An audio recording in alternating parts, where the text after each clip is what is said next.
हिंदू धर्म एक रहस्यमयी धर्म है। यह एकेश्वरवादी होने के साथ साथ इस धर्म में देवी देवता, भगवान, गुरु, पितृ, प्रकृति आदि को भी पूर्ण सम्मान दिया गया है। पाप और पुण्य की विस्तार से चर्चा की गई है। न्याय और अन्याय की भी परिभाषा बताई गई है। कर्मफल को भाग्यफल से महत्वपूर्ण माना गया है। पुनर्जन्म में इस धर्म की गहरी आस्था है। यम और नियम के सिद्धांत इस धर्म के मुख्य सिद्धांत हैं। प्रार्थना, व्रत, तीर्थ, दान और प्रत्येक हिंदू का कर्तव्य है।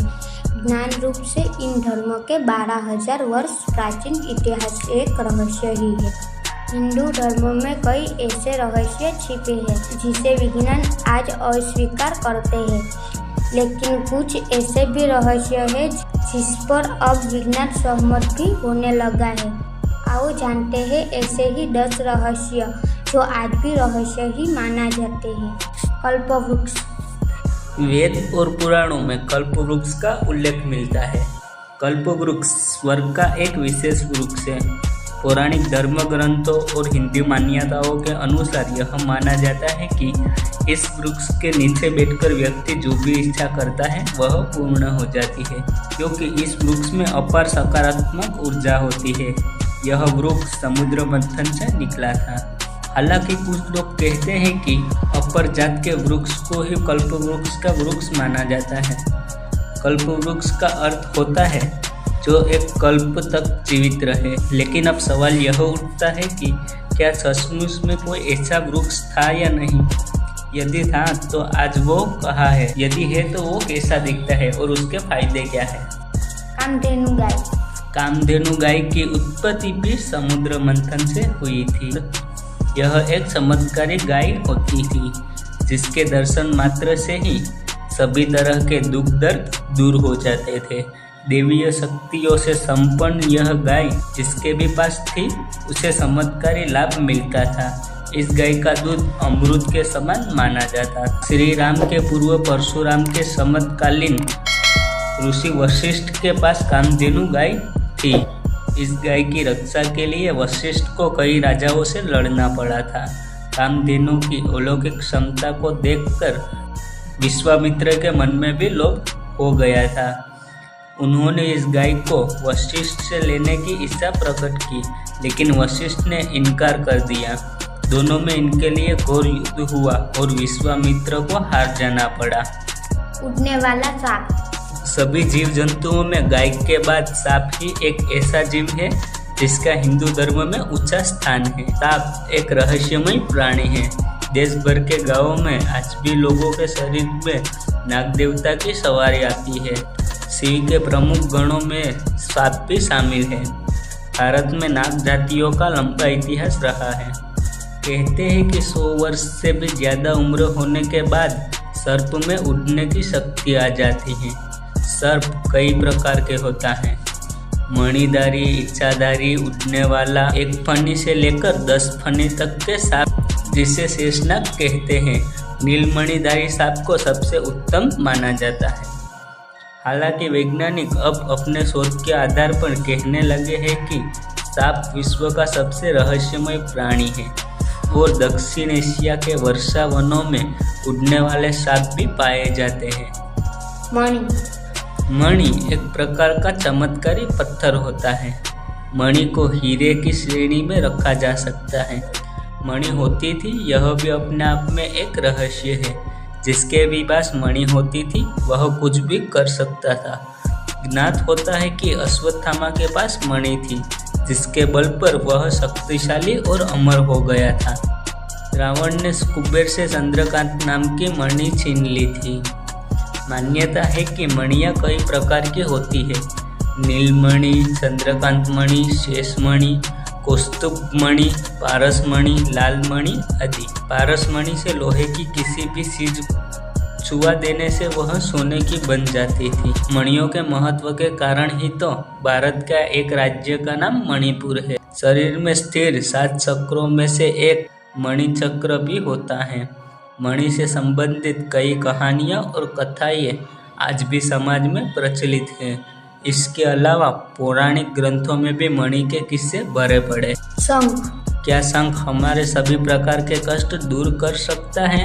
भूत प्रेत और राक्षस भगा सकता है? क्या शंख में ऐसी शक्ति है कि वह हमें धनवान बना सकता है? क्या शंख हमें शक्तिशाली व्यक्ति बना सकता है? पुराण कहते हैं कि सिर्फ एकमात्र शंख से यह संभव है। शंख की उत्पत्ति भी समुद्र मंथन के दौरान हुई थी। शंख को हिंदू धर्म में महत्वपूर्ण माना जाता है। शंख कई प्रकार के होते हैं।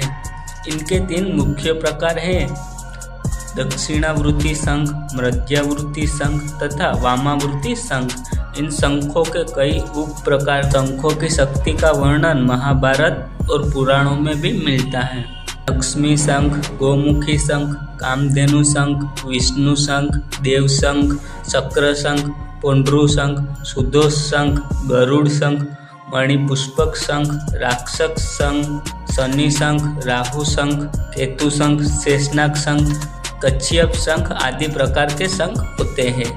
महाभारत में कृष्ण के पास 5 जन्य शंख था। अर्जुन के पास देवदत्त, युधिष्ठिर के पास अनंत विजय, भीष्म के पास प्रोडित, नकुल के पास सुदोष, सहदेव के पास मणिपुष्पक था। सभी के शंखों का महत्व और शक्ति अलग अलग थी। शंख के चमत्कार और रहस्य के बारे में पुराणों में विस्तार से लिखा गया है। पुनर्जन्म का सिद्धांत सिर्फ हिंदू धर्म में ही है। यहूदी और ईसाई वाले धर्म इस सिद्धांत को नहीं मानते, लेकिन अब विज्ञान और इस पर सहमत होने लगा है। हिंदू धर्म के अनुसार आत्मा अजय अमर होती है। स्थूल शरीर की उम्र 120 है और इस शरीर के आसपास स्थित सूक्ष्म शरीर कभी नहीं मरता। यह परिवर्तन होता रहता है। सूक्ष्म शरीर के बीचों बीच स्थिर कारण शरीर होता है, जिसमें आत्मा का वास होता है। ये दोनों ही शरीर अपना रंग, रूप और प्रकार बदलते रहते हैं। इनकी क्षमता घटती और बढ़ती रहती है। हिंदू धर्म के अनुसार आत्मा एक शरीर छोड़कर दूसरा शरीर धारण करती है और यह चक्र तब तक चलता रहता है जब तक कि उसे मोक्ष नहीं मिल जाता। मोक्ष का अर्थ है कि खुद के मूल स्वरूप को पहचानना, यह जानना कि मैं शरीर नहीं हूँ। मुंडकोष नीति के अनुसार सूक्ष्म शरीरधारी आत्माओं का एक संघ है।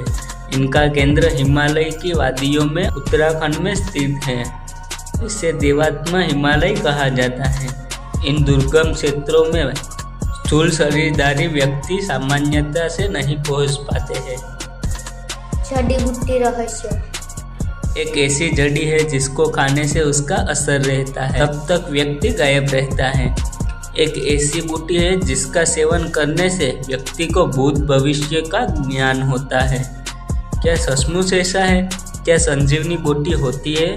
आजकल वैज्ञानिक पारे गंधक और आयुर्वेद में उल्लेखित कई प्रकार के जड़ी बूटियों पर शोध कर रहे हैं और इसके चमत्कारी परिणाम भी निकले हैं।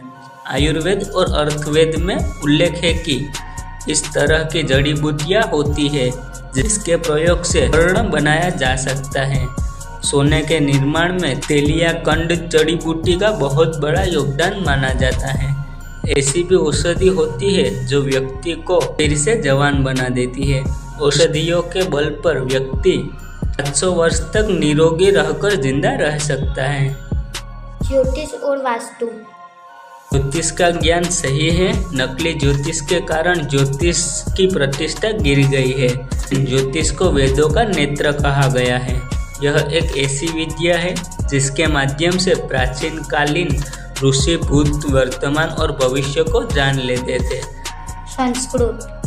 संस्कृत का शाब्दिक अर्थ है परिपूर्ण भाषा। सभी भाषाओं की जननी है संस्कृत। संस्कृत को देवों की भाषा भी माना जाता है, जिसे देवनागरी लिपि में लिखा जाता है। संस्कृत भाषा के व्याकरण में विश्व भर के भाषा विशेषणों का ध्यान कर्ण है। तो दोस्तों, आज के लिए इतना ही। मिलते हैं एक नए टॉपिक के साथ। तब तक के लिए जय श्री कृष्ण।